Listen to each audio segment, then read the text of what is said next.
Join me as I dive into the chilling true story of the Loudun Nuns' possession, and see if I can uncover the truth behind this terrifying tale. In the 17th century, a small town in France was shaken to its core by a series of mysterious events that would go down in history as one of the most bizarre and unexplained cases of mass hysteria. The story of the Loudun Nuns' possession is a dark and twisted tale that's equal parts fascinating and terrifying, and today, we're going to delve into the heart of this supernatural mystery. In 1634, the Ursuline convent in Loudun, France, was home to a group of devout nuns who lived simple lives dedicated to prayer and service. But beneath the surface of this peaceful community, a sense of unease was growing. Strange noises began to echo through the convent's halls, and soon, the nuns started to exhibit bizarre behaviors, screaming fits, convulsions, and trance-like states that left onlookers bewildered and frightened. As the possession spread, the townspeople were both fascinated and horrified by the spectacle. They would gather outside the convent to watch the nuns' antics, and soon, the local authorities were called in to investigate. The possibility of demonic possession was very real in the 17th century, and the church was determined to get to the bottom of the mystery. The possessions continued to escalate, with the nuns' behaviors becoming more and more extreme. They would levitate, speak in tongues, and even physically attack each other, leaving the townspeople and the church authorities scratching their heads. The question on everyone's mind was what was behind this sudden outbreak of demonic behavior? The events leading up to the possessions were just as puzzling as the possessions themselves. The convent was a hotbed of tension, with rivalries and power struggles simmering beneath the surface. The church was also going through a period of upheaval, with the rise of Protestantism and the Catholic Church's desperate attempts to maintain its grip on power. The societal context of the time was also a major factor in the possessions. The 17th century was an era of witch hunts and superstition, and the fear of the devil was very real. The nuns themselves were caught between the strict rules of the convent and the temptations of the outside world, and it's no wonder that they began to crack under the pressure. As the church struggled to contain the situation, they brought in a team of exorcists to perform rituals and prayers to drive out the demons. But the possessions only continued to intensify, with the nuns' behaviors becoming more and more extreme. It was as if they were possessed by some malevolent force that wouldn't let go. One of the most dramatic moments of the possessions came when the nuns began to accuse a young priest named Urbain Grandier of bewitching them. Grandier was a charismatic figure with a reputation for being a ladies' man, and the nuns' accusations sparked a witch hunt that would have far-reaching consequences. In the end, the possessions came to a head with the trial of Urbain Grandier, which was a sham from start to finish. Despite the lack of evidence, Grandier was found guilty of witchcraft, and burned at the stake in a gruesome public spectacle. The nuns, meanwhile, were left to pick up the pieces of their shattered lives, forever changed by the events that had transpired. The aftermath of the possessions was just as chilling as the events themselves. The town of Loudun was left with a dark stain on its reputation, and the church's reputation was severely damaged. The case remains one of the most bizarre and unexplained in the annals of history, and it continues to fascinate and terrify us to this day. So, what do you think? Was the Loudun Nuns' possession a case of mass hysteria, or was something truly supernatural at play? Let me know in the comments below, and don't forget to check out my next video on another historical mystery that will blow your mind. The Possession of the Loudun Nuns, Part 1, Whispers in the Halls. The convent in Loudun had always been a place of refuge, a small corner of peace in a world riddled with conflict. The Ursuline nuns who lived within its thick stone walls devoted their lives to God, their quiet prayers rising like smoke toward the heavens. But in the year of our Lord 1634, something darker rose from the depths instead, creeping into the convent, twisting the air until every breath seemed to choke on fear. It began, as these things often do, with whispers. At first, no one paid much attention. Whispers were part of life in a convent, whispers of prayers, of confessions, of secrets. But these whispers were different. They slithered through the halls at night, too low to be understood but loud enough to stir something cold in the pit of the stomach. Sister Jeanne de Angers, the head of the convent, was the first to hear them. "They come for me," she confided to Father Mignon one afternoon, her hands trembling as she clutched the rosary. "They come from my soul." Father Mignon, a stern man who had served the convent for years, tried to soothe her. "These are merely tricks of the mind, sister. You spend too many hours in silence. It is easy for the devil to slip into an idle mind. Pray, and you will find peace." But Sister Jean was not convinced. That night, the whispers returned, louder this time, crawling through the cracks of her cell like smoke. She pressed her hands to her ears, but the voices slipped through, hissing words she couldn't understand but felt deep in her bones. When she finally fell asleep, her dreams were filled with shadows, long figures that moved in unnatural jerks, whispering her name. The following morning, the whispers spread to the other nuns. They began hearing strange voices during their prayers, voices that weren't theirs. Sister Claire, a quiet, pious woman, was found in the chapel, kneeling before the altar, her hands bleeding from where she had torn at her skin in a desperate attempt to silence the voices. She wept, her eyes wide with terror, and all she could say was, "They're inside me." Father Mignon was summoned once more, but even his prayers seemed powerless against the growing unease. Soon, it wasn't just whispers. The nuns began to experience violent fits, convulsions that left their bodies twisting unnaturally, voices not their own pouring from their mouths, speaking in languages no one could understand. And then came the screams. They started in the middle of the night, piercing the quiet like a knife through flesh. The townspeople of Loudun, who had long respected the sanctity of the convent, were drawn to the walls, standing in the dark, listening to the unholy cacophony that spilled into the streets. They whispered among themselves, their fear growing with each passing night. Something was wrong. Something terrible. Father Mignon, now desperate, called for an exorcist. The church had been reluctant at first. Such things were not uncommon, especially in times of great stress. But when the exorcist arrived, his face drained of color after just a few moments in the presence of the possessed nuns. "What do you see?" Father Mignon asked him, clutching the crucifix tightly in his hands. The exorcist, pale and shaking, could only manage a whisper. "The devil is here." The Possession of the Loudun Nuns, Part 2, The Unseen Enemy. The arrival of the exorcist sent ripples through the convent. His presence was supposed to offer relief, to drive away whatever evil had burrowed into the walls, but the opposite occurred. The nuns grew worse. Their once serene faces became twisted in agony, their bodies writhing in impossible shapes.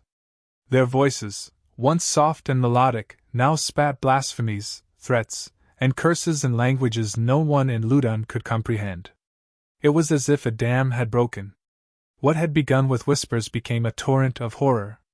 Sister Mathilde, known for her gentle spirit, had been found in the courtyard, her habit drenched in sweat, her eyes rolling back in her head as she muttered violently under her breath. Father Mignon rushed to her side, reciting prayers, but the moment he placed a hand on her forehead, she let out a guttural growl that echoed across the stone walls. "They are watching you," she hissed, her voice not her own. "They know your name." Father Mignon staggered back, the crucifix trembling in his hand.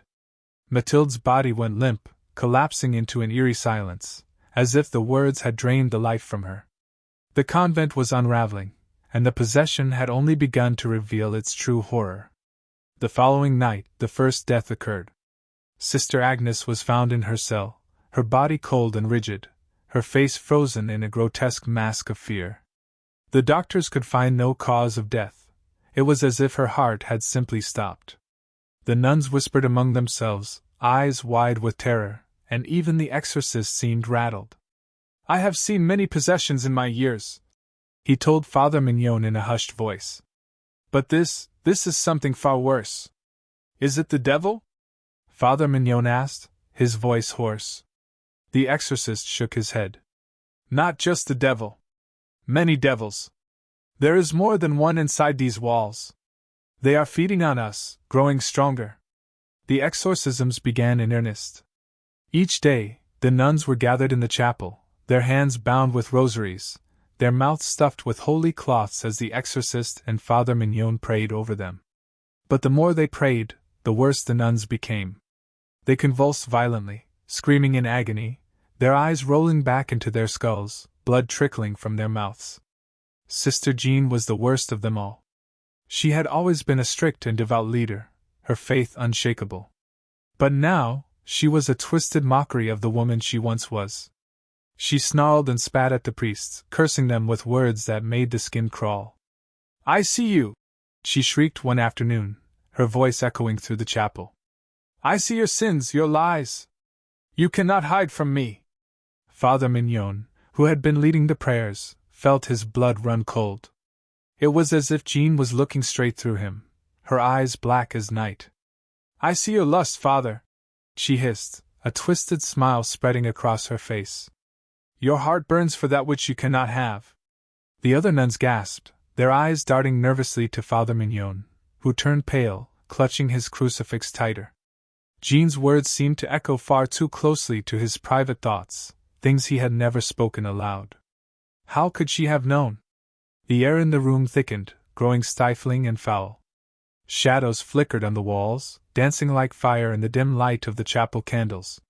The exorcist, wiping sweat from his brow, stepped forward, holding the Bible high, his voice trembling as he began to chant louder.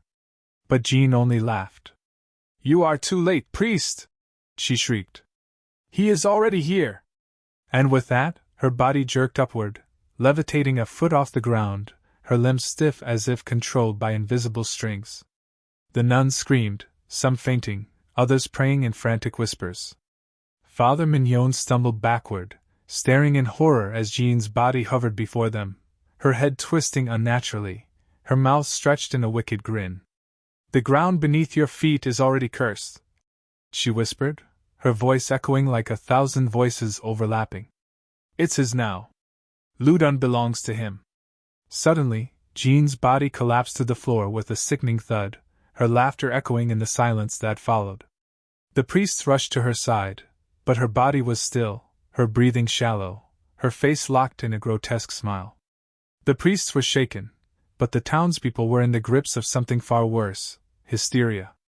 Word of the possessions had spread beyond the convent walls, and the people of Loudun had become obsessed. They gathered outside the convent gates every night, desperate for a glimpse of the nuns' torments. Rumors spread like wildfire, stories of demons walking the streets at night, of strange figures seen in the windows of the convent, of black masses held in secret. Fear gripped the town. Every night, the crowds outside the convent grew larger, their faces pale and wide-eyed as they listened to the screams that echoed through the stone walls. Some claimed to see shadowy figures moving in the darkness, others swore they heard the faint sound of whispers, not from the nuns, but from something far more sinister. Father Mignon, unable to bear the weight of his own fears, retreated to his chambers one night, kneeling before his altar. His faith, once so strong, was crumbling beneath the horror of what he had witnessed. He lit a candle, murmuring prayers, trying to drive out the images of the levitating nuns, of the twisted, laughing faces. But the whispers followed him there. They crept into his room, curling around him like a fog, filling his ears with words that made no sense, yet left his heart pounding in dread. He squeezed his eyes shut, his hands gripping the rosary so tightly his knuckles turned white. And then, from the shadows of his room, he heard it. A voice. Deep, malevolent, and unmistakably real. "She was right, Father," it whispered. "I am already here." The Possession of the Loudun Nuns, Part 3, Shadows in the Streets. The morning light filtered weakly through the convent windows, but it did little to chase away the suffocating gloom that now clung to every corner. The air inside felt heavy, almost wet, like the weight of a storm pressing down before the first drop of rain. But this wasn't a storm of rain, it was something far darker. The exorcist, weakened and weary, paced the halls muttering prayers, while Father Mignon, his faith teetering on the edge, stared blankly into the flames of a candle. Despite their efforts, the possession was spreading. The nights had become unbearable. Screams echoed through the convent as the afflicted nuns thrashed and cursed in their beds, their bodies twisting in pain. They were no longer the gentle souls who had once devoted their lives to God, something else wore their faces now. It was as if each nun had become a hollow shell, and the darkness inside them grew bolder, mocking the prayers that were supposed to drive it out. Outside, the town of Loudun was no longer a safe haven from the madness within the convent walls. The streets had become silent and empty at night, except for the whispers that seemed to float on the air, always just out of earshot, always at the edge of hearing. Those brave, or foolish, enough to venture out after dark swore they saw shadows darting between the alleyways, their shapes not quite human. Rumors began to spread that the nuns' possession had bled into the town itself, that the very ground had been cursed. Father Mignon tried to console the townspeople, urging them to stay strong in their faith. But his words fell on deaf ears. How could they believe when the holy men themselves seemed to be losing their grip on the situation? How could they trust in God when the screams of the possessed echoed through the night, unrelenting and terrifying?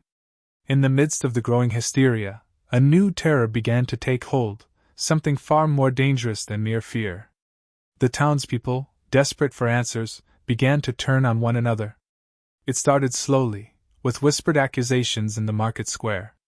He has been seen speaking to the nuns in secret. She was seen praying alone, not with the church. Perhaps she has fallen into heresy. But the whispers soon grew louder, and before long, suspicion bloomed into violence.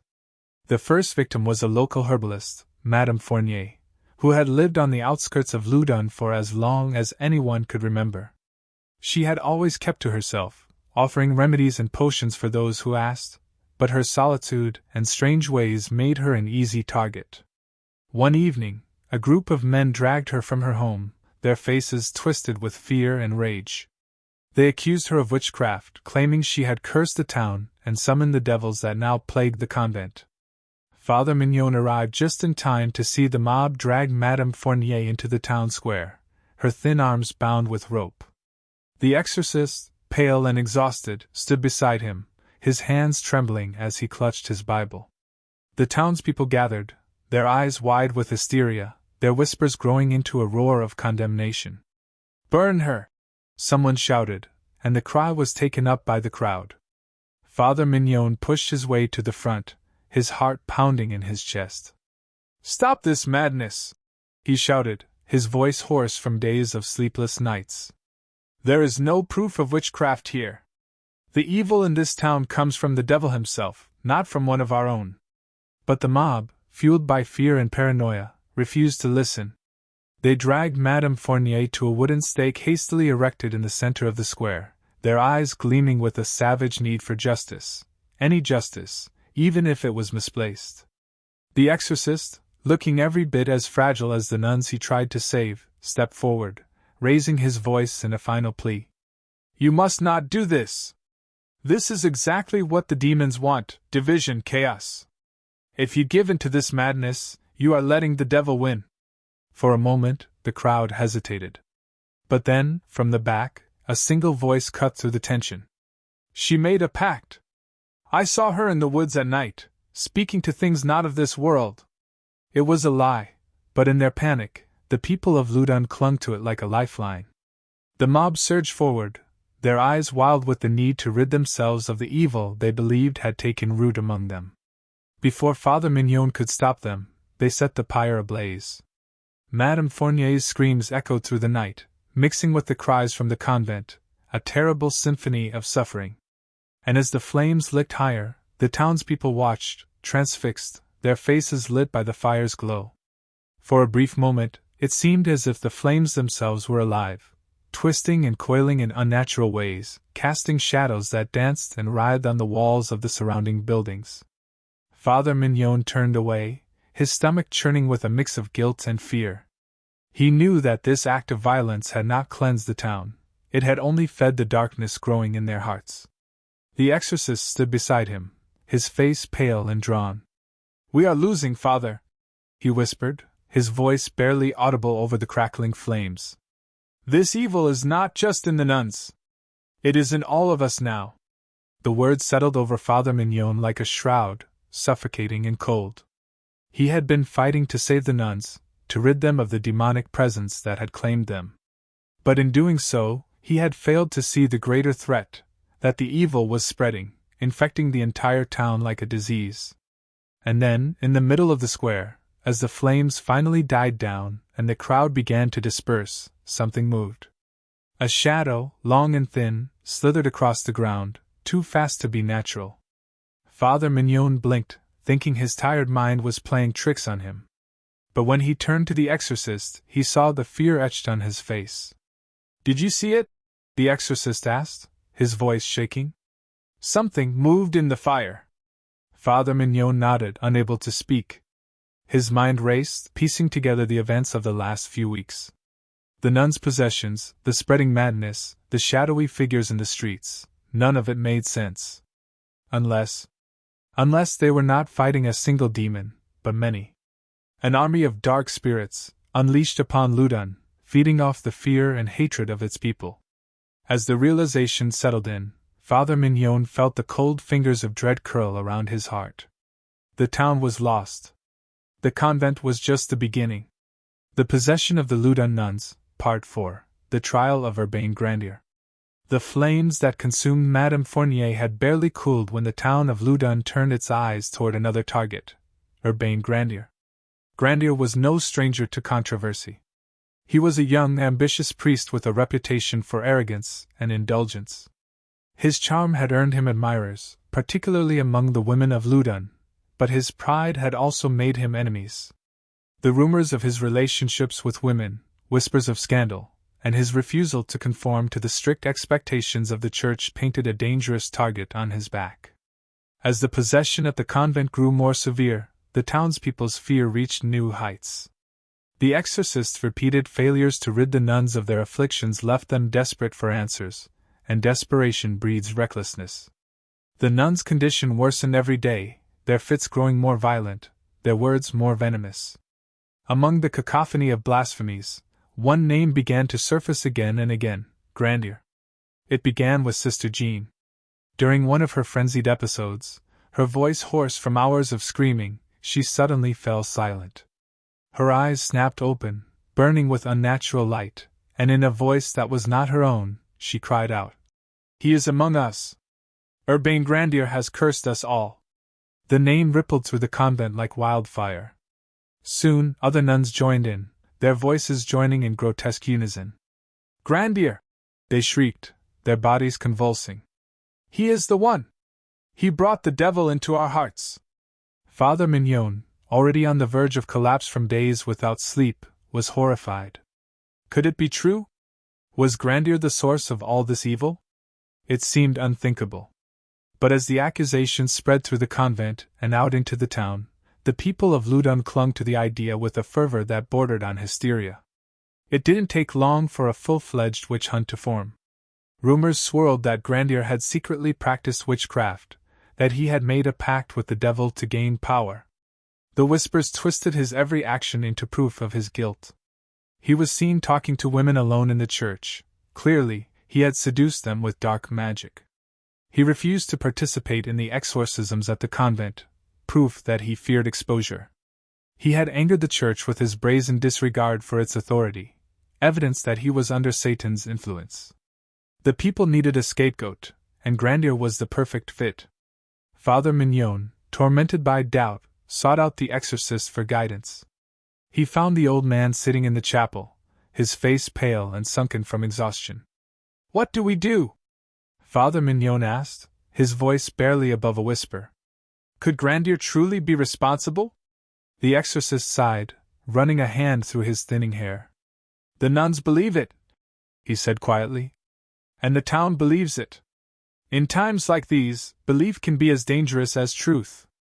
But there is something strange about all of this." "What do you mean?" Father Mignon asked, leaning in closer. The exorcist hesitated before speaking. "I have seen many possessions, but never one like this. It is as if the evil is feeding off the people's fear. It grows stronger with every accusation, every act of violence. I do not know if Grandier is responsible, but I do know that this is no ordinary possession. It is as if something far older, far more powerful, is at work here. And it wants us to tear ourselves apart." Father Mignon's heart sank. "So what do we do?" The exorcist shook his head. "I don't know." But it was already too late. The town's frenzy had reached a fever pitch, and Grandier's fate was sealed. He was arrested in the dead of night, dragged from his home by an angry mob. The accusations against him were wild and contradictory: witchcraft, heresy, consorting with demons, but none of that mattered. The people needed someone to blame, and Grandier was the perfect villain. The trial was nothing more than a spectacle. The courtroom was packed with people eager to see the downfall of the man they believed had brought the devil into their midst. The nuns were paraded in front of the court, their bodies still shaking with convulsions, their eyes wild. Sister Jean, the ringleader of the accusations, was brought in on a stretcher, her face pale and twisted in pain. As she was laid down in front of the judges, she turned her head to face Grandier, who stood shackled in the center of the room. Her eyes locked onto his, and for a moment the room fell silent. Her lips curled into a sneer. "You cannot hide, Grandier," she hissed. "The devil sees all. He whispers your name in my ears every night. You brought him here, you, with your pride and your lust. And now we all pay the price for your sins." Grandier stared back at her, his face a mask of disbelief. He had always known that he was not a saint, but this was madness. He had never practiced witchcraft, never dabbled in the occult. He had angered the church, yes, but that was because of his outspoken nature, his refusal to bow to the corrupt powers that governed it. He had never imagined it would come to this. The court, however, was not interested in his protestations of innocence. Witness after witness came forward, each with their own tale of Grandier's supposed misdeeds. A local woman claimed that Grandier had bewitched her, causing her to fall ill with strange visions. A servant swore that he had found strange symbols carved into the walls of Grandier's home. The nun's testimony was the final nail in his coffin. How could so many of them be wrong? The verdict was swift. Grandier was found guilty of witchcraft and sentenced to death. He was to be burned at the stake, a public spectacle to cleanse the town of its sins. The people of Loudun gathered eagerly to watch, their faces twisted with a mixture of fear and excitement. The day of the execution was bleak, the sky heavy with storm clouds. As Grandier was led to the pyre, he walked with a calm dignity that unnerved the crowd. His hands were bound, his face pale but resolute. He knew he was innocent, but he also knew there would be no escape from this fate. As the flames began to rise around him, he lifted his head, his voice carrying over the crackling fire. "You burn me today, but you do not burn the devil. He still walks among you, hiding in plain sight. You will see, when the fire dies, the darkness will remain." His words hung in the air, chilling the onlookers. For a moment, the crowd hesitated, as if the reality of what they were doing began to sink in. But then the flames roared higher, and the sight of Grandier's body consumed by fire erased any doubts. The people of Loudun believed that with Grandier's death, the evil that had plagued their town would finally be extinguished. But as the smoke rose into the sky and the crowd dispersed, a sense of unease settled over the town like a shroud. That night, the whispers returned, louder than ever. In the convent, the nuns' screams echoed once more through the stone walls. The exorcist, pale and trembling, fell to his knees before the altar, his hands shaking as he gripped the crucifix. Father Mignon, watching from the shadows, felt the last threads of his faith unraveling. Grandier was dead. But the evil remained. The possession of the Loudun Nuns, Part 5, The Darkening Sky. The death of Urbain Grandier should have been the end. As his body smoldered in the ashes of the pyre, the people of Loudun were sure they had purged the devil from their town. They had offered him up as a sacrifice to the flames, a scapegoat for the madness that had consumed them. But as night fell and the townspeople returned to their homes, a heavy sense of dread hung in the air. It began with silence. The convent, which had been a constant source of screams, blasphemies, and tortured cries for months, fell eerily quiet the night after Grandier's execution. Father Mignon, pacing in his chambers, noticed it first, the unsettling absence of noise. He had grown accustomed to the wailing of the possessed nuns, their howls filling the air like a relentless storm. But now, there was nothing.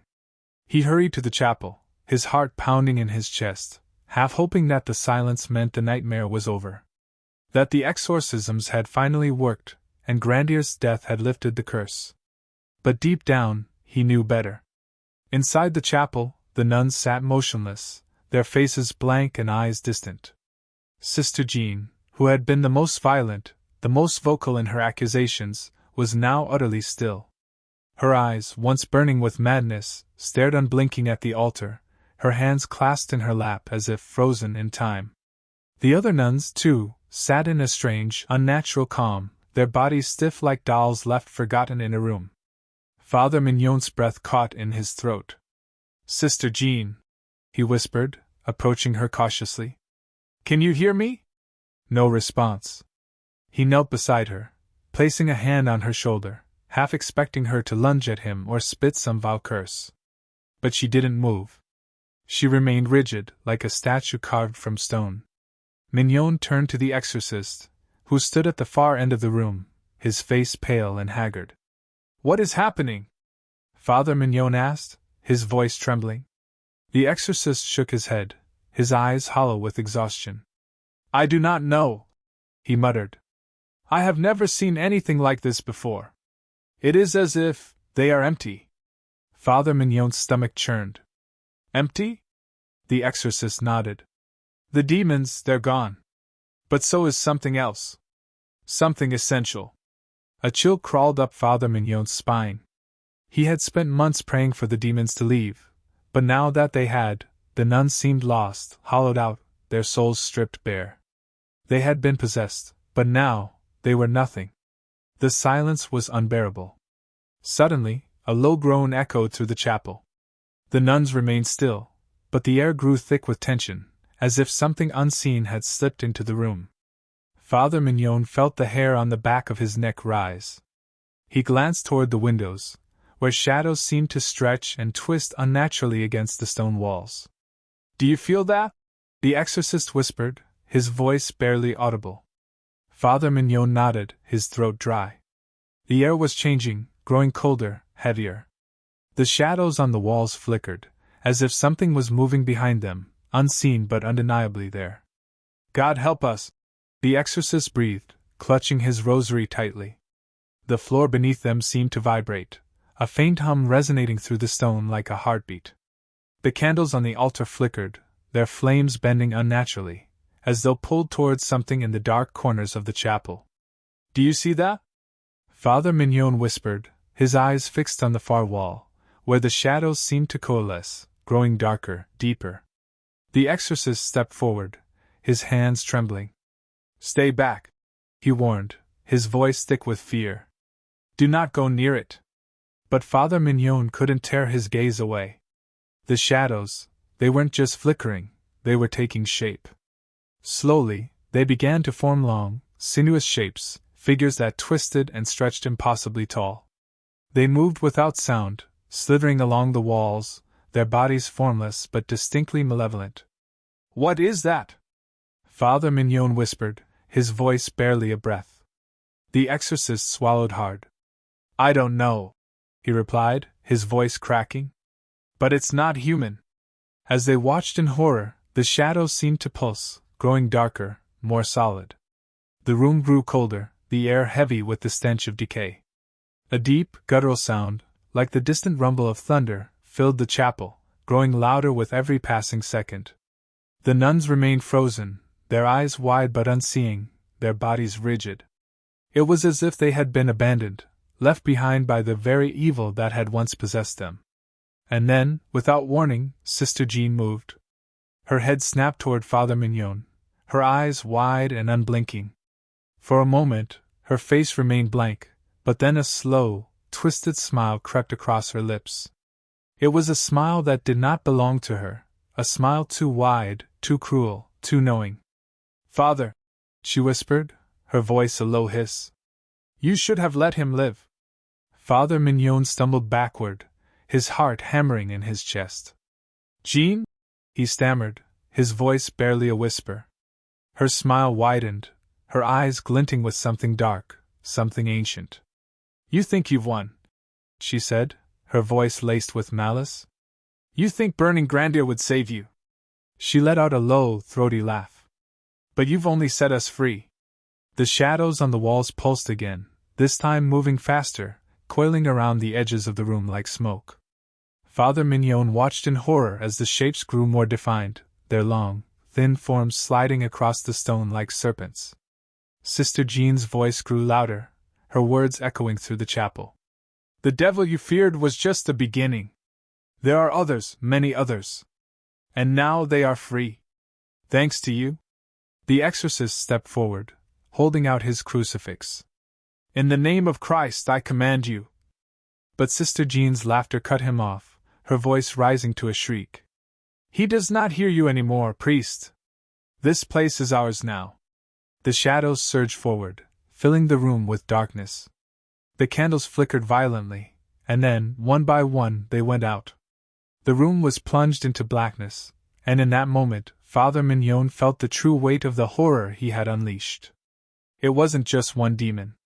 It was hundreds. Thousands. They had been waiting, biding their time, feeding off the fear and hatred that had gripped Loudun. And now, with Grandier's death, the gateway had been opened. They were free. The darkness swallowed him whole. The Possession of the Loudun Nuns, Part 6, The Tearing of the Veil. The night of Grandier's death should have marked the end of the nightmare, but instead, it was only the beginning. With the nuns trapped in eerie silence, and the dark forces gathering strength within the convent walls, the evil that had been festering for so long was ready to strike. The day after the ominous events in the chapel, Loudun was shrouded in an unnatural fog. The streets, once bustling with life, now felt abandoned, as if a curse had settled over the town. The sun, which had always bathed the stone buildings in warm light, struggled to break through the thick clouds that hung over the town like a funeral shroud. Father Mignon woke that morning with the feeling that something had changed, something irreversible. His dreams had been plagued with images of fire, twisted faces, and shadows that moved like serpents through the night.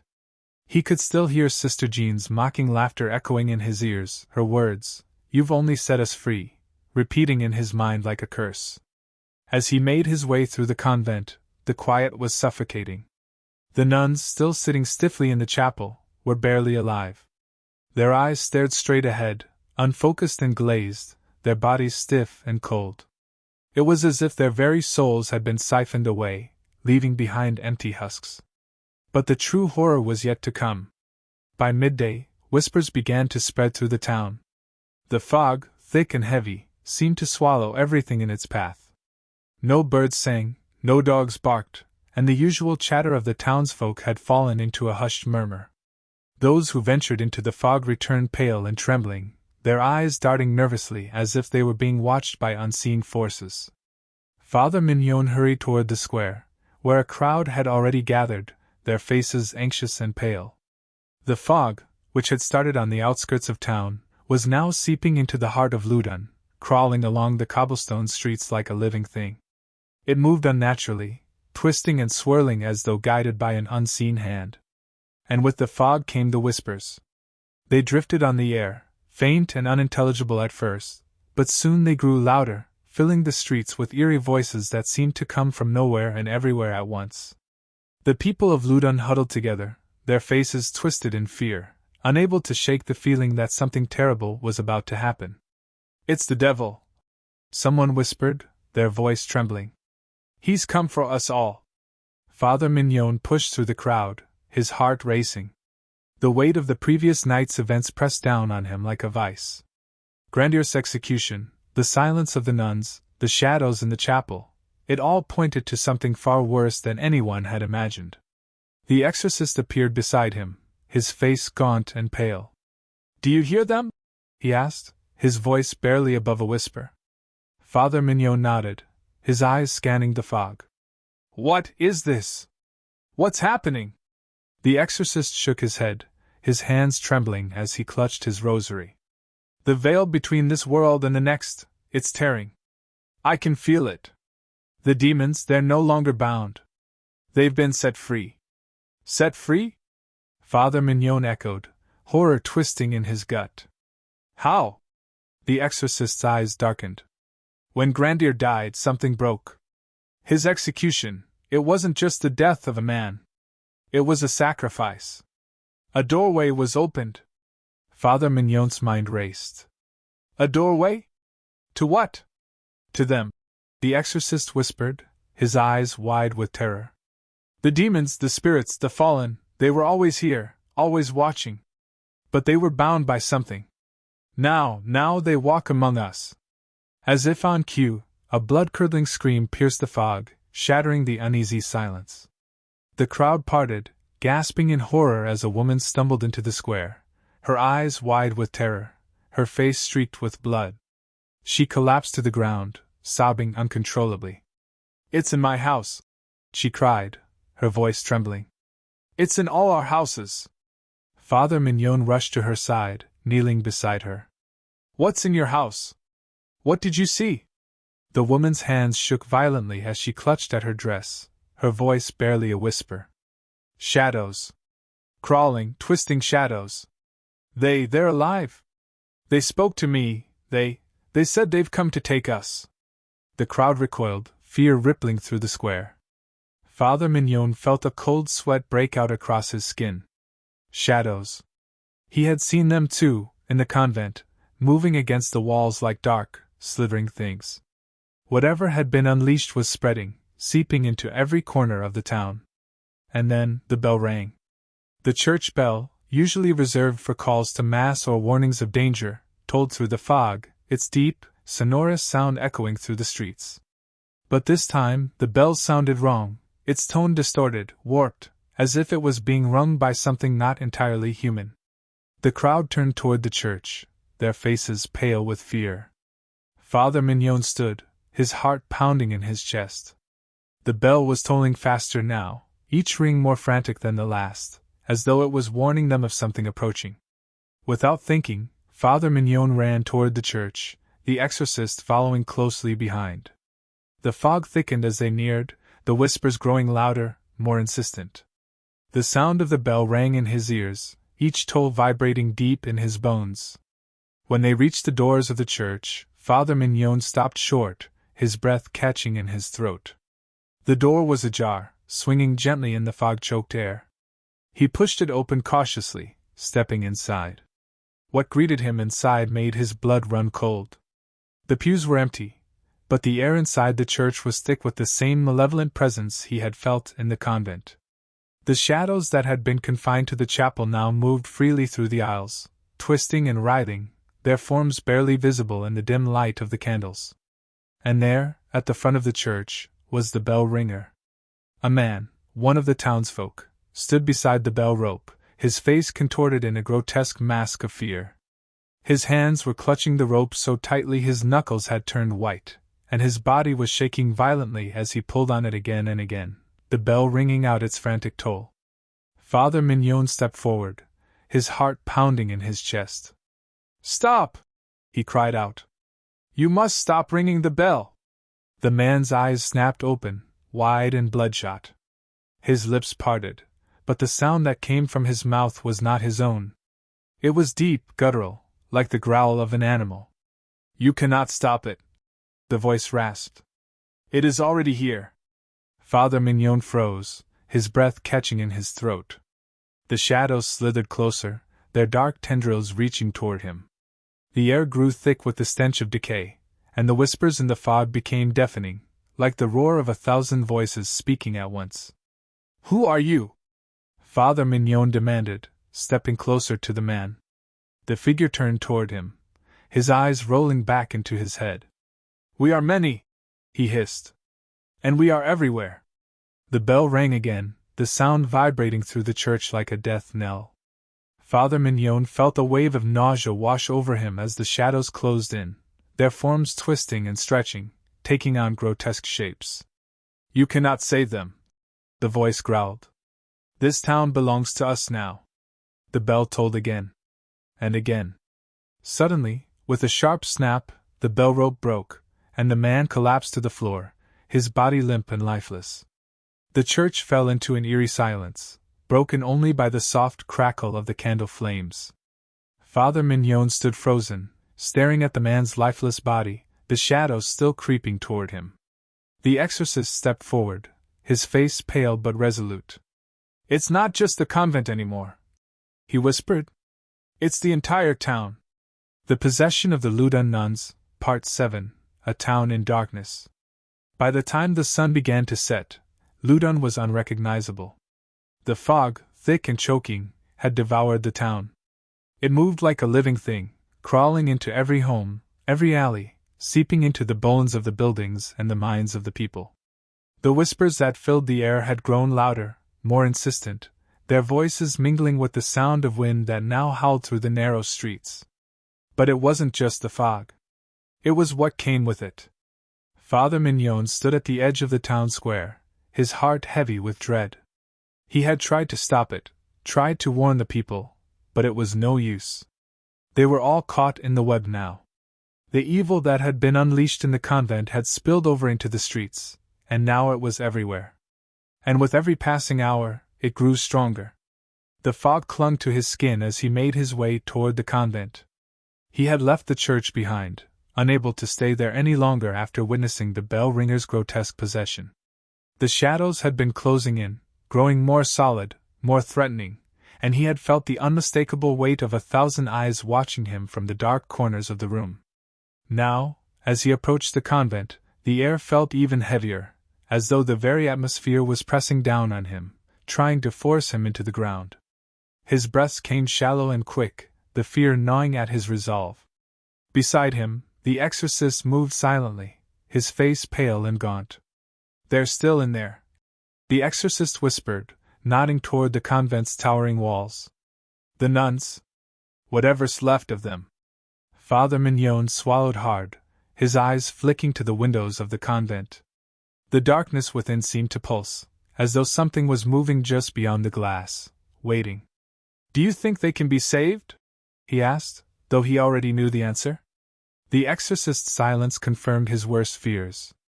The fog thickened as they approached the convent's front doors, the whispers growing louder, closer. It was as if the very air was alive with malice, the voices swirling around them like a swarm of angry insects. Father Mignon hesitated at the threshold, his hand hovering over the door handle. A part of him wanted to turn back, to run as far from Loudun as possible and leave this nightmare behind. But he couldn't. Not when there were still lives at stake, souls at stake. With a deep breath, he pushed open the door. The inside of the convent was worse than he remembered. The once pristine halls were now dark and cold, the walls stained with something foul. The air reeked of decay, and the low hum of the whispers reverberated through the stone corridors. Father Mignon could barely see in the gloom, but he could feel the weight of the place pressing down on him, the presence of something ancient and malevolent lurking just out of sight. "They're waiting," the exorcist whispered, his voice barely audible. "They're waiting for us." The two men moved deeper into the convent, their footsteps echoing eerily in the silence. As they passed the nuns' cells, Father Mignon caught glimpses of the figures inside, still, rigid, their eyes wide and staring at nothing. The nuns remained in the same unnatural silence as before, their bodies frozen in grotesque poses, as if they had been trapped in the moment of possession, their souls locked away somewhere far from their physical forms. Father Mignon's heart ached at the sight. He had prayed for them, fought for them, but now he realized that whatever had taken hold of these women was far beyond his power to stop. As they reached the chapel, the air grew even colder. The shadows here seemed thicker, more oppressive, clinging to the walls like oil. The whispers, once faint and indistinct, were now a cacophony of voices, overlapping, chanting in a language that Father Mignon couldn't understand but instinctively feared. The words crawled beneath his skin, sending chills down his spine. "They're here," the exorcist whispered, his voice tight with fear. "They've come through." Father Mignon stepped into the chapel, his eyes scanning the room. The candles on the altar had long since burned out, leaving only smoldering wicks. The nuns, including Sister Jean, were scattered across the floor, their bodies twisted in unnatural shapes, their mouths hanging open in silent screams. And in the center of the room, something moved. At first, Father Mignon thought it was another shadow, another trick of the fog and the dark. But as his eyes adjusted, he saw it, a figure, tall and thin, draped in a cloak of black. Its face was obscured, but its presence filled the room with a suffocating dread. The air around it seemed to warp, bending the light in strange, unnatural ways. Father Mignon froze, his heart hammering in his chest. The figure didn't move, but the whispers swirled around it, louder now, more distinct. The language was foreign, ancient, but he could feel the intent behind the words: malice, hatred, hunger. The exorcist stepped forward, holding out his crucifix. "In the name of Christ, I—" Before he could finish, the figure moved. It was too fast to see, a blur of darkness that seemed to fold the air around it. One moment the exorcist was standing beside Father Mignon, and the next he was on the floor, his body convulsing, his mouth twisted in agony. The crucifix fell from his hand, clattering to the ground. "Help me!" the exorcist gasped, his voice choked with pain. "God, help me!" Father Mignon stumbled backward, his mind reeling. The figure loomed over the exorcist, its cloak billowing as if caught in a wind that didn't exist. And then, with a slow, deliberate motion, it reached down and placed a hand on the exorcist's chest. The scream that followed was like nothing Father Mignon had ever heard. It wasn't just the sound of pain, it was the sound of a soul being torn apart, shredded from the inside out. The exorcist's body twisted violently, his eyes wide with terror, his mouth open in a silent scream as his body jerked and spasmed. And then, with a final, sickening crack, the exorcist fell still. Father Mignon could barely breathe, his mind unable to process what he had just witnessed. The figure stood over the body for a moment, its head tilting slightly as if it were studying its handiwork. Then, slowly, it turned toward Father Mignon. "You are next," it whispered, its voice like the rustle of dead leaves. Father Mignon's legs nearly gave out beneath him. His body trembled as the figure began to move toward him, its form dissolving and reforming like smoke. The darkness around it thickened, the whispers growing louder, more frenzied. Desperate, Father Mignon fumbled for his rosary, clutching it to his chest as he backed away. "In the name of Christ," he whispered, his voice shaking. "In the name of the Father, the Son, and the Holy Spirit, I command you to leave!" The figure paused, its head tilting again. For a moment, it seemed to consider him, the shadows swirling around its form. The whispers faltered, growing quieter, as if the figure was listening, deciding. And then, without warning, it spoke. "Your faith is broken," it hissed, the words slicing through the air like a blade. "You do not command us. We command you." The force of the words hit Father Mignon like a physical blow, sending him stumbling backward. The rosary slipped from his hands, clattering to the floor. His mind raced, panic gripping him as the figure loomed closer, its form now towering over him, casting him in complete darkness. "You open the door," it whispered. "And now you will watch as we take everything." The last thing Father Mignon saw before the darkness consumed him was the figure's face, or what passed for its face. It was a mass of shifting shadows, ever-changing, but in the depths of that void, he glimpsed something ancient, something hungry. And then everything went black. The Possession of the Loudun Nuns, Part 8, The Eyes of Darkness. When Father Mignon awoke, the world around him was cloaked in a heavy, oppressive silence.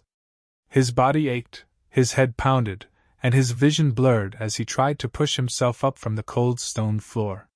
The darkness that had engulfed him moments before seemed to have retreated, but it still lingered at the edges of his consciousness, like a predator circling just out of sight. The chapel was empty now, the shadows that had once swarmed the room were gone, but the air was still thick with their presence. He looked around in a daze, his mind struggling to piece together what had happened. The exorcist dead? The figure of darkness gone for now. And the nuns? He swallowed hard, dreading what he would find if he searched for them. The silence was suffocating, broken only by the faint hum of the fog outside the convent walls. Father Mignon clutched the rosary that had slipped from his fingers and whispered a quick prayer, though his voice faltered with doubt. The words felt hollow in his mouth, as if they were no longer enough to protect him from what lurked in the shadows. His faith was crumbling, and he knew it. But he had no choice, he had to keep going. Whatever evil had been unleashed, it wasn't finished yet. Staggering to his feet, Father Mignon made his way toward the door of the chapel, his legs shaking with exhaustion and fear. As he reached for the handle, a sudden noise stopped him in his tracks, a faint, barely perceptible whisper, so soft it could have been the wind. But it wasn't. The sound came from inside the chapel. Slowly he turned back, his eyes scanning the room. And then he saw her. Sister Jean stood at the far end of the chapel, her face bathed in the dim light of a dying candle. Her body was rigid, her hands clasped tightly in front of her, and her eyes were locked on him.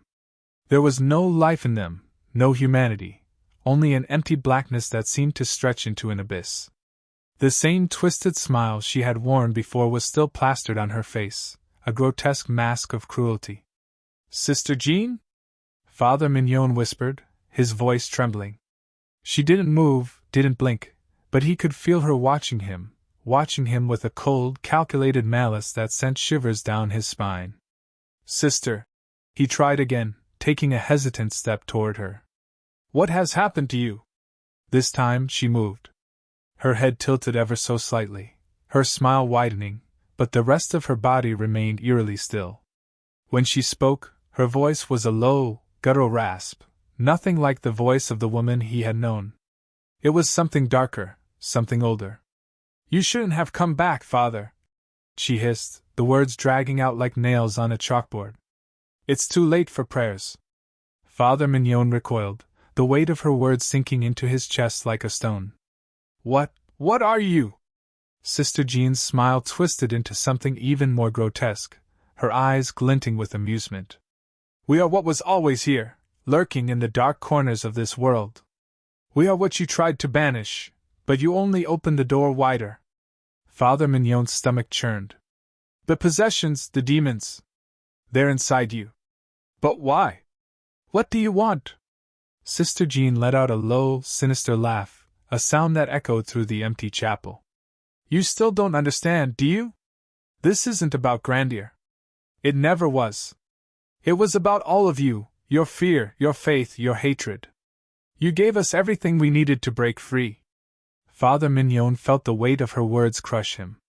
It had all been a game, a twisted, malevolent game, and they had played right into it. The accusations against Grandier, the hysteria, the violence, it had fed the darkness, strengthened it. And now, there was nothing left to stop it. "You'll never stop us," she whispered, her voice dropping to a low hiss. "We are in every heart, every mind. And soon, Loudun will be ours." The shadows around her seemed to pulse, growing darker, more tangible. Father Mignon felt his breath catch in his throat as he backed toward the door, his hand fumbling for the handle. But before he could turn and flee, Sister Jean spoke again, her voice dripping with venom. "Look outside, Father. The town has already fallen." With trembling hands, Father Mignon yanked open the door and stumbled into the fog-drenched streets of Loudun. The town square, once filled with life, was now a twisted reflection of what it had been. The fog rolled thick and heavy, distorting everything it touched. Shadows moved within it, some too fast to be seen clearly, others lingering at the edges, watching with hungry eyes. The whispers were louder here, filling the air like a swarm of insects. They whispered of death, of hatred, of things too terrible to name. And as Father Mignon walked further into the square, he saw the townspeople. They stood frozen in place, their faces contorted in silent screams, their eyes wide with terror. Men, women, and children, all caught in some unseen nightmare, trapped in the clutches of the evil that now ruled the town. Their bodies twitched unnaturally, their mouths moving in silent conversation with the shadows that surrounded them. One man, who had been a baker, stood near his stall, his hands gripping a loaf of bread so tightly his knuckles had turned white. His eyes were wide, fixed on something far beyond the fog. His mouth opened and closed as though he were speaking to someone, or something, that wasn't there. Another woman, her body bent in a grotesque arc, was clawing at the ground, her nails bloody as she dug furiously into the dirt, as if trying to escape something chasing her. Her lips moved silently, her eyes wild and unfocused. And then Father Mignon saw the children. They stood in a line at the edge of the square, their small faces turned upward, their eyes vacant. They held hands, swaying gently back and forth, as if they were listening to a song no one else could hear. Their lips moved in unison, whispering the same strange, unintelligible words over and over. Father Mignon's heart broke at the sight, but he knew there was nothing he could do for them, not now. The darkness had claimed them, just as it had claimed the nuns. "They're gone," a voice said from behind him, cold and detached. Father Mignon turned to see a figure emerge from the fog. It was a man, no, a shadow of a man, his form twisted and indistinct, his face hidden beneath a hood of swirling black mist. "Their souls belong to us now," the figure said, his voice low and mocking. "And soon, so will yours." Father Mignon's legs trembled as he backed away, his mind reeling. The fog thickened, swirling around him, and the whispers grew louder, more frenzied. He could feel the darkness closing in, tightening its grip on the town, on him. The figure stepped closer, its presence suffocating. "There is no escape, Father. You opened the door, and now it cannot be closed." Father Mignon clutched the rosary at his chest, his knuckles white with fear. "God is with me," he whispered, his voice shaking. "He is always with me." The figure laughed, a low, menacing sound that sent a shiver down Father Mignon's spine. "God?" it sneered. "Where is your God now? He has abandoned this place, just as he will abandon you."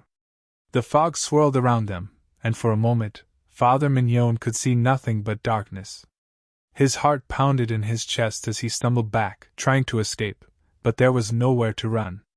The shadows closed in, and the whispers grew louder, filling his ears, his mind, his soul. "You are already ours," the figure whispered, its voice slipping into his thoughts like poison. "You just don't know it yet." Father Mignon fell to his knees, his hands shaking as he pressed the rosary to his forehead, his lips moving in silent prayer. But the words felt empty, meaningless, drowned out by the voices that surrounded him, closing in from every direction. The last thing he heard before the darkness consumed him was the figure's final, mocking whisper. "There is no salvation here." The Possession of the Loudun Nuns, Part 9, The Final Hour. Father Mignon awoke to the cold bite of stone beneath him, his body aching as though it had been torn apart, and pieced back together with the jagged edges left exposed. His mind felt slow, fogged by the darkness that had enveloped him, and for a moment, he wasn't sure if he was still alive or already damned. The memory of that shadowy figure's voice, "You are already ours," echoed through his thoughts, twisting in his gut like a sickness. The fog was still everywhere, thick and oppressive, wrapping the town of Loudun in its malevolent embrace. But now it felt different. There was a heaviness in the air, a kind of pressure that pushed down on everything, as though the very atmosphere was warping under the weight of something far beyond human comprehension. It was as if the town itself was holding its breath, waiting for the final blow. Father Mignon struggled to his feet, his legs shaking beneath him. His rosary, though still clutched tightly in his hand, no longer felt like the shield it once had been. He had prayed and fought and begged, but now, standing in the midst of this nightmare, his faith felt like a flickering candle in a storm that was about to snuff it out completely. Loudun was no longer just a town, it was a battlefield. The whispers in the fog were louder now, clearer. The voices spoke in strange, guttural tongues, but there was a hunger in them, a thirst for chaos and destruction that Father Mignon could feel in his very bones. Whatever had come through the veil, whatever forces had been unleashed by Grandier's death and the nuns' possession, they were ready to make their final move. As Father Mignon stumbled through the deserted streets, he could see the shadows moving, slithering along the cobblestones, creeping across the walls of buildings that had once been filled with life. Figures moved within the fog, twisted, misshapen things that no longer resembled the people they had once been. Their eyes glowed faintly in the dim light, their mouths twisted into grotesque smiles as they moved in unnatural jerks and starts, as though puppets being controlled by invisible strings. He passed by what had once been the market square, now abandoned, the stalls overturned and the goods rotting in the cold air. The figures that moved in the fog did so without purpose, their bodies twitching and convulsing, their mouths whispering the same chilling words over and over again. Father Mignon couldn't understand the language, but the intent was clear. They were lost, consumed by the darkness. And then, through the swirling mist, he saw it. The church. It stood at the heart of Loudun, towering above the rest of the town, its spire barely visible through the thickening fog. The bells had stopped tolling, and the silence that hung over the building was heavy, unnatural. The front doors stood wide open, and from within, Father Mignon could feel the pull of something dark, something ancient. Without thinking, he moved toward it. His legs carried him forward, though every step felt like it was being resisted by an invisible force. His heart pounded in his chest, his breath coming in ragged gasps as the fog thickened around him. The church loomed closer, its dark interior calling to him like a void, like the edge of an abyss waiting to swallow him whole. As he reached the entrance, he stopped, his hand trembling as it hovered over the doorframe. A strange sensation washed over him, an overwhelming sense of dread, as though the moment he crossed the threshold, there would be no turning back. This was the end. He could feel it in the pit of his stomach. But he had no choice. He couldn't leave the people of Loudun to this fate. He couldn't leave himself to this fate. So, swallowing the fear that threatened to choke him, he stepped inside. The air inside the church was colder than the streets outside, and the fog clung to the stone walls like a living thing. The once grand hall was now a shell of its former self, the pews empty, the candles long since extinguished. But the altar was lit. A single, flickering light cast strange, shifting shadows across the room, and Father Mignon could see the dark figure standing at the altar, its back to him. It was tall and thin, draped in a tattered cloak of shadow that seemed to ripple with the same malevolent energy that filled the room. And in its hands it held something, a book. Father Mignon's heart pounded in his chest. He knew that book. It was a book of forbidden rituals, the same one Grandier had been accused of possessing. The same one the church had destroyed after his execution, or so they had thought. The figure at the altar turned slowly, its face still obscured by the darkness that clung to it like a shroud. But its eyes, those eyes burned with an unnatural light, a cold, merciless fire that seemed to pierce straight through Father Mignon's soul. "You came," the figure said, its voice a low, rumbling growl. "Good. You will witness the end." Father Mignon stepped forward, his hand gripping the rosary so tightly it cut into his palm. "Who are you?" he demanded, his voice shaking. "What do you want?" The figure's mouth twisted into a grotesque smile. "I am what you fear," it whispered, its voice sending chills down Father Mignon's spine. "I am what has always been. And what I want is everything." The shadows around the figure pulsed, growing darker, thicker, as if feeding off the very air in the room. The whispers grew louder, echoing through the church, filling Father Mignon's mind with a deafening roar. He staggered backward, his vision swimming as the figure took a step toward him, its form stretching and warping like smoke. "You opened the door," the figure hissed. "And now it will never close." Father Mignon's heart raced as he fumbled for his crucifix, holding it up in front of him like a shield. "In the name of God, I command you to leave this place!" The figure laughed, a low, mocking sound that echoed through the church. "God?" it sneered. "There is no God here, priest. Only shadows. Only death." The shadows surged forward, wrapping around Father Mignon's body, pulling him toward the altar. He struggled against them, but it was no use. The darkness was too strong, too overwhelming. He could feel it seeping into his skin, into his soul, twisting and corrupting everything it touched. "You cannot stop what is already done," the figure whispered, its voice filling his mind like poison. "You will watch as this town falls, as its people are consumed by the darkness you helped unleash. And then you will join them." Father Mignon's breath came in ragged gasps as the darkness closed in, his body trembling with fear. He could feel the weight of the shadows pressing down on him, crushing him, suffocating him. His vision blurred, the world around him fading into black. But then, from somewhere deep inside him, a spark ignited. It was small, fragile, barely more than a flicker. But it was there. A memory. A feeling. The faith that had sustained him for so long, the faith that had guided him through the darkest of times. It wasn't gone. Not yet. With a surge of strength he didn't know he still had, Father Mignon pushed back against the darkness, his voice rising above the whispers. "No!" he cried, his voice shaking but firm. "I will not let you have them. I will not let you take this town." The crucifix in his hand began to glow, a faint light at first, but it grew stronger, brighter, as he held it up toward the figure. The shadows recoiled, hissing in pain as the light burned through them, pushing them back. The figure snarled, its form twisting and contorting as it struggled against the light. "You are weak!" it spat, its voice filled with venom. "You cannot stop us!" But Father Mignon didn't waver. He stepped forward, the light from the crucifix growing brighter, filling the church with a golden glow that cut through the darkness. "In the name of God!" he shouted, his voice echoing through the hall. "In the name of the Father, the Son, and the Holy Spirit, I command you to leave!" The figure screamed, its form dissolving into smoke, the shadows writhing and thrashing as they were driven back. The whispers grew louder, more desperate, but Father Mignon held his ground, the light from the crucifix blazing brighter with every word. And then, with a final, agonized scream, the figure vanished, consumed by the light. The church fell silent. Father Mignon stood there, trembling, his body shaking with exhaustion.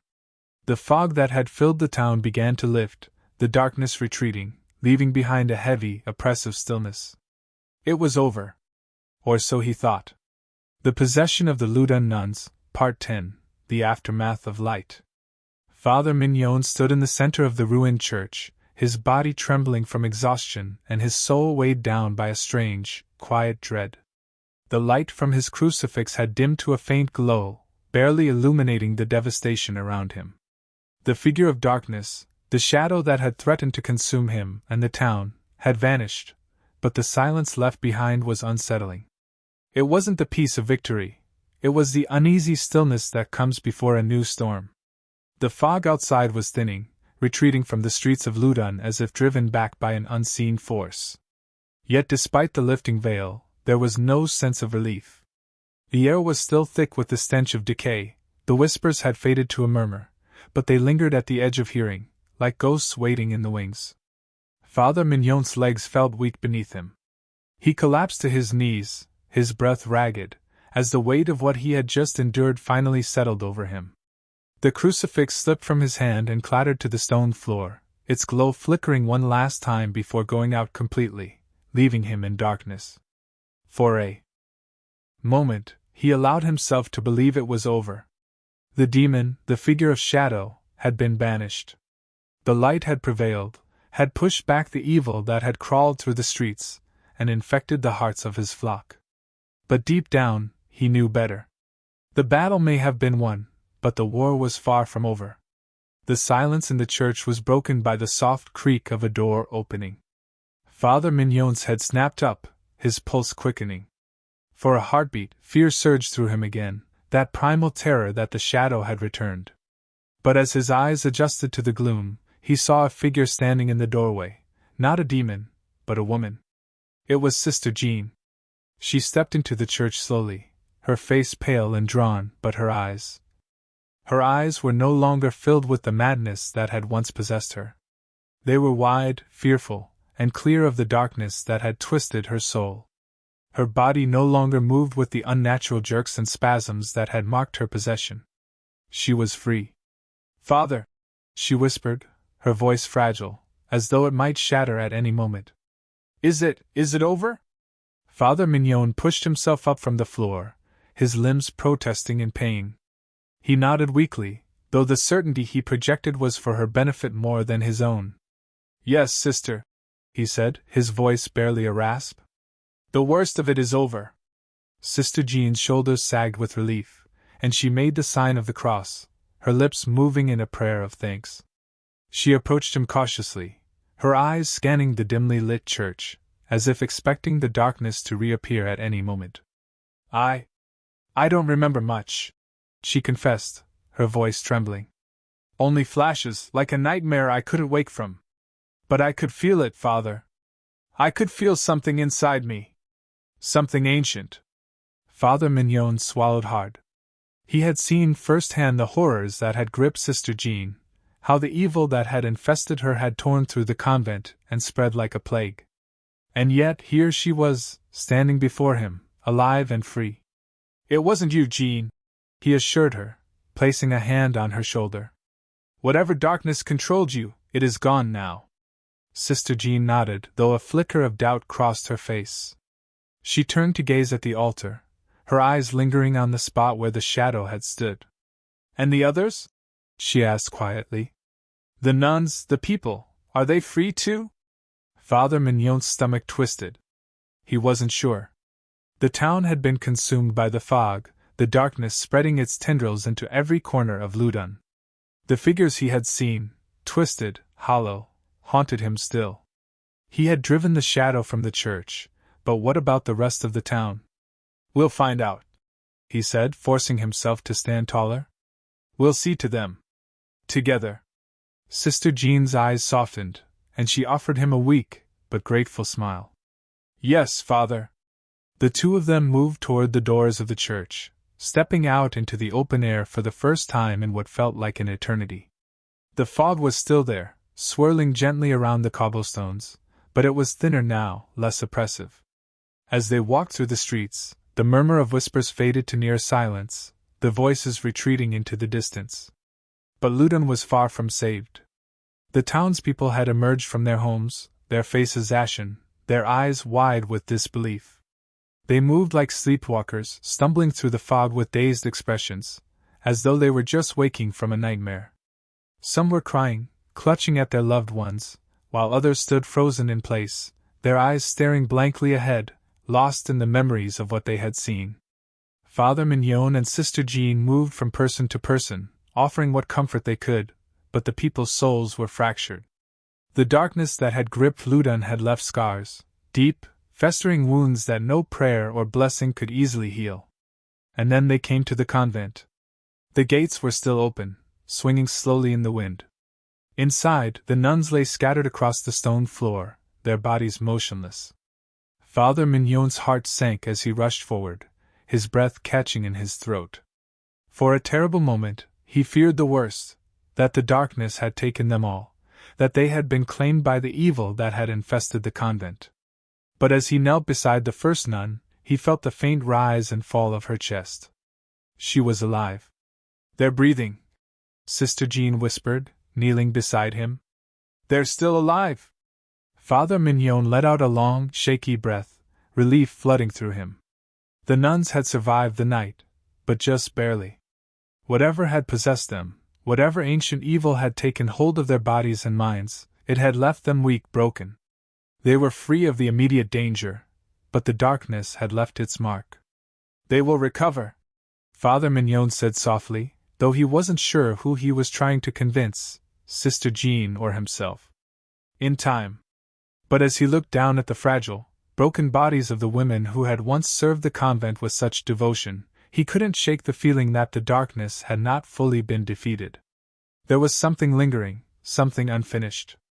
The fog may have lifted, but the shadows had not disappeared entirely. Sister Jean placed a hand on his arm, drawing his attention. Father, she said, her voice low. There's something else.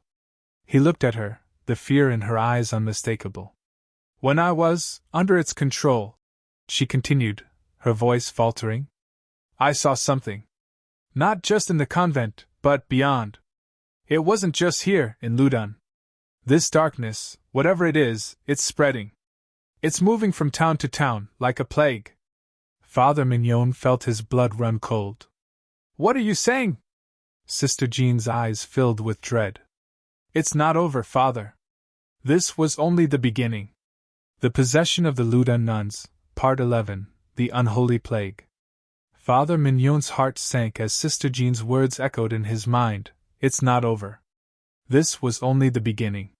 He had felt it too, the lingering weight in the air, the subtle sense that the darkness had not been fully driven out. Whatever evil had taken hold of Loudun had left scars not just on the town, but on the world itself. As he stood in the convent courtyard, the fog rolling lazily at his feet, he tried to steady his breath. The nuns were still unconscious, their bodies weak from the possession, but they were alive. That, at least, was something.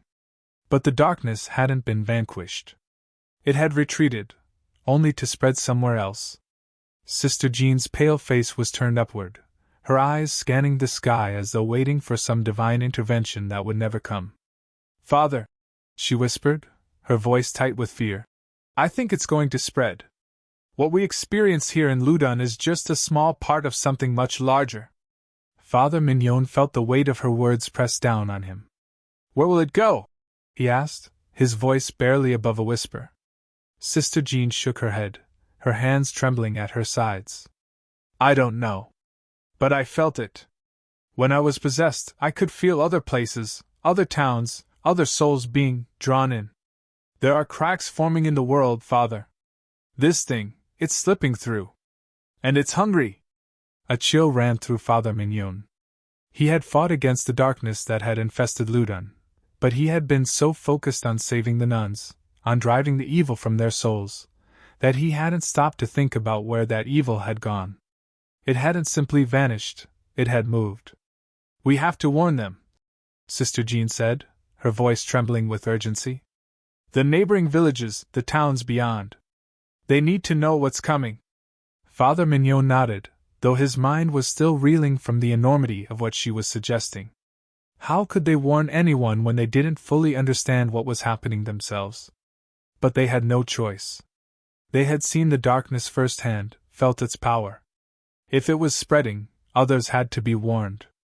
"We'll go to the neighboring towns," he said finally, his voice steadying. "We'll tell them what happened here, what's coming." Sister Jean's eyes darkened with a grim resolve. "If they believe us, they'll have to," Father Mignon replied, though even as he said it, doubt gnawed at him. The events in Loudun had been so extreme, so steeped in superstition and fear. How could they convince others of the danger when it seemed too monstrous to comprehend? But there was no time for hesitation. He had to act. They both did. The first town they reached, the small village of Beaulieu, was only a half-day's journey from Loudun. The fog had lifted slightly as they traveled, though the air remained thick with a strange, unsettling tension. It felt as though the earth itself was waiting, holding its breath, for whatever was coming next. As they entered Beaulieu, the streets were eerily quiet, the usual hustle and bustle of village life replaced by an oppressive stillness.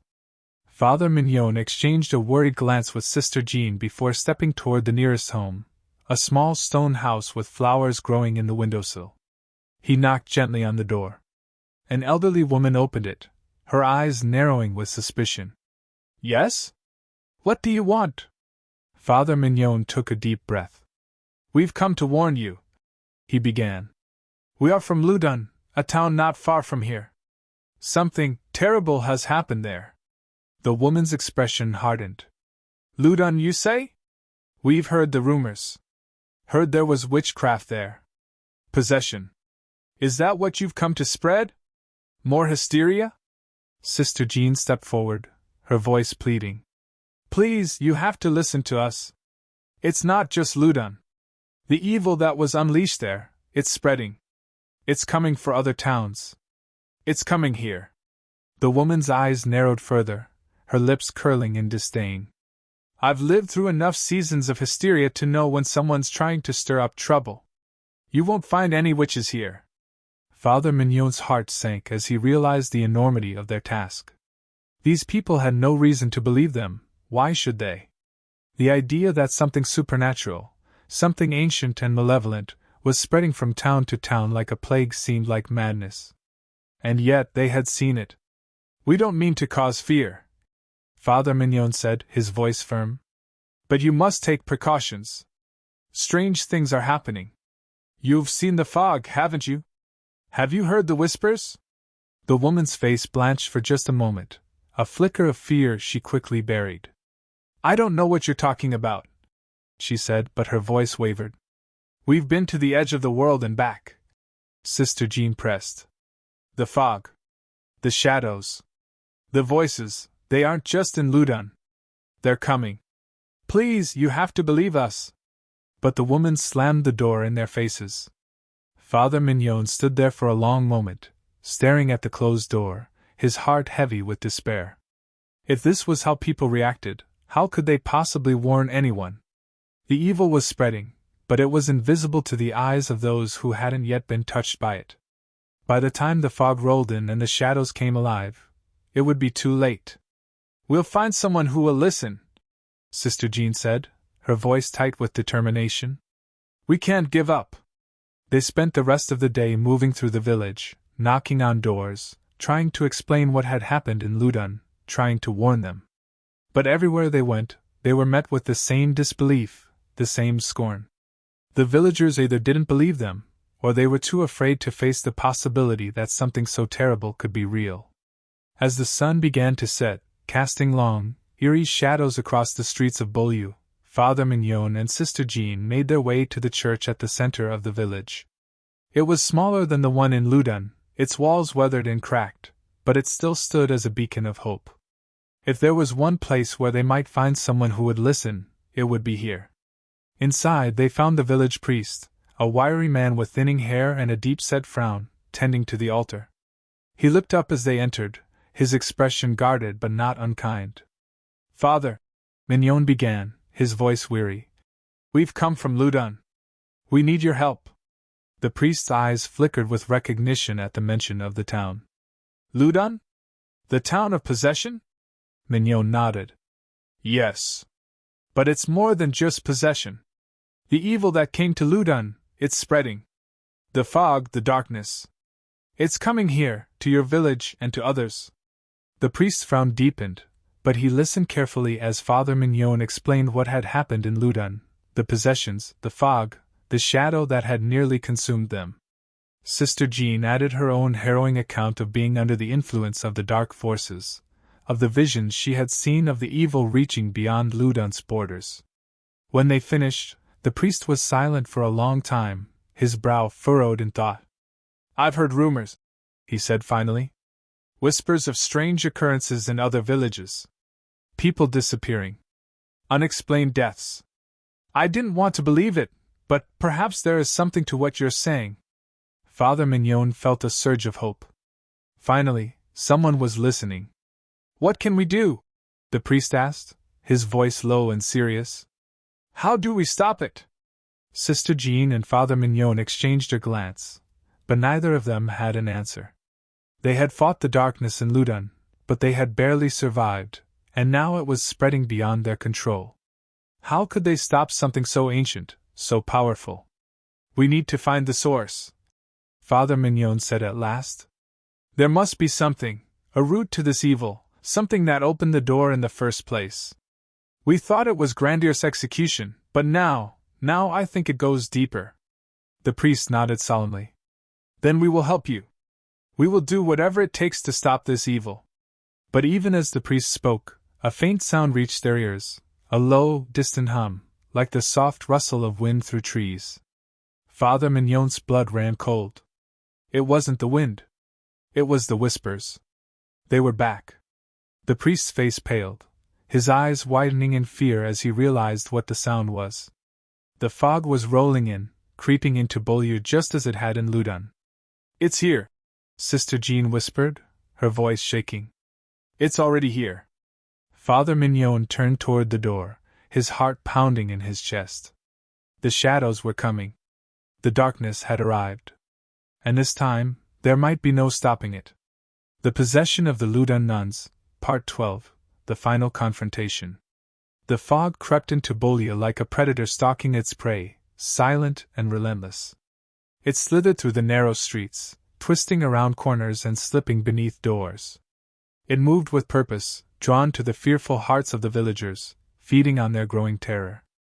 Father Mignon stood frozen in the doorway of the church, his eyes locked on the creeping mist that now blanketed the village square. The whispers had returned, faint but unmistakable, their malevolent tone growing louder with every passing second.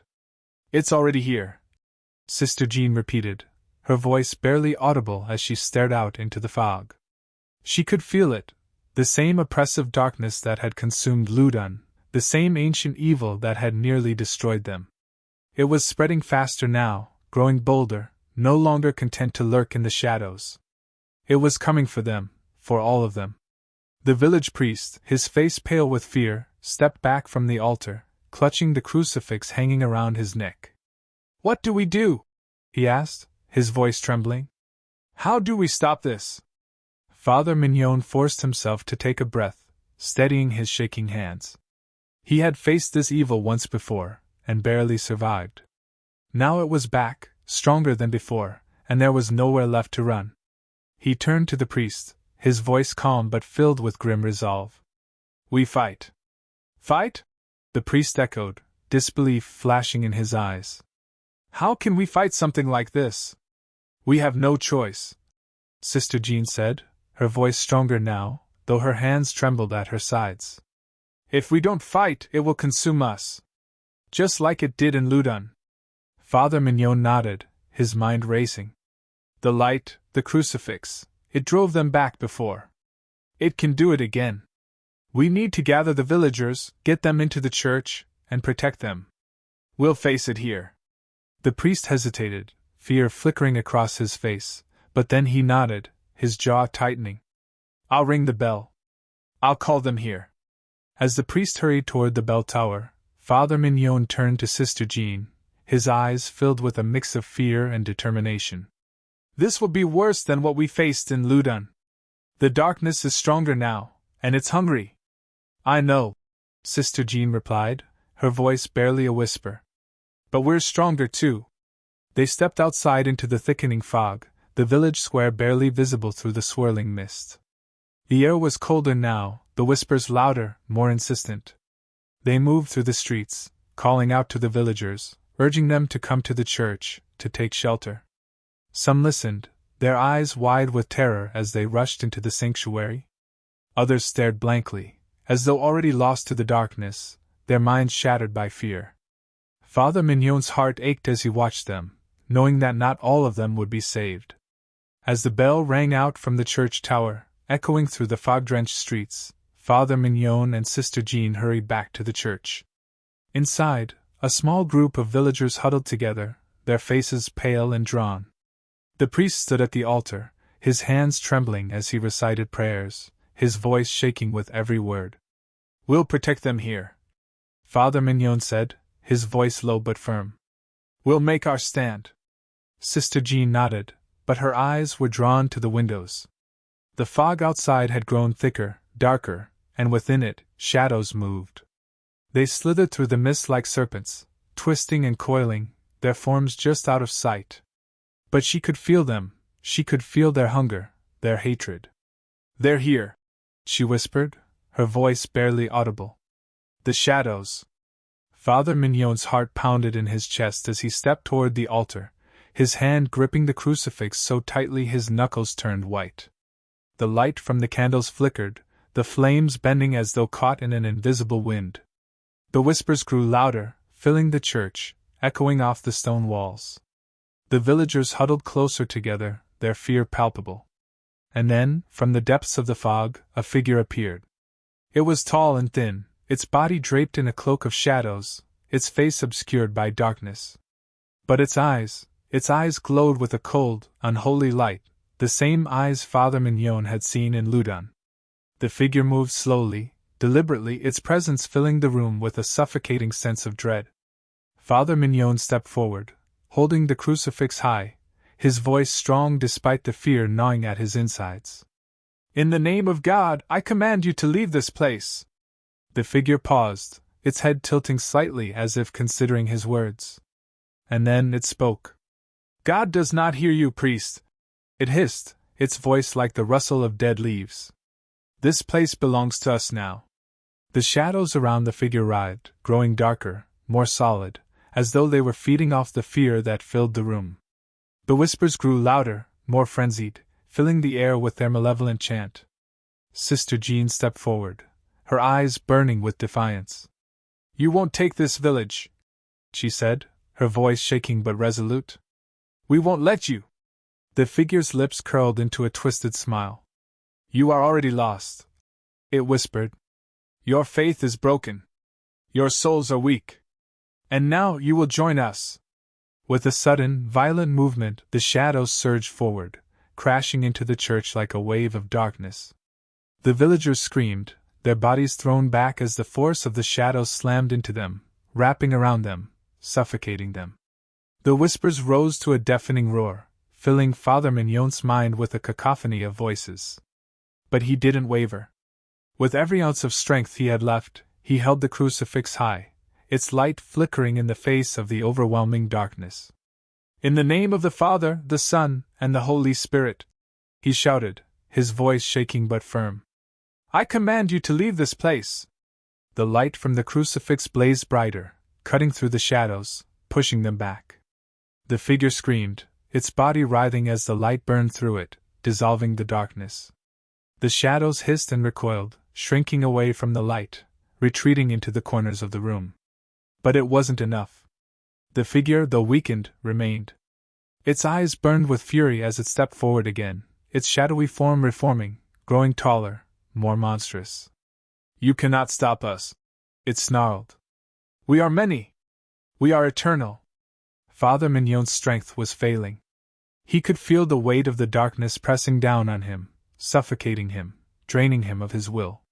The light from the crucifix flickered, faltering as the shadows closed in once more. And then, from the other side of the room, a voice rang out. "No!" Sister Jean stepped forward, her eyes burning with a fierce, unwavering light. She held her own crucifix high, and as she did, the room was filled with a blinding light, brighter than anything Father Mignon had ever seen.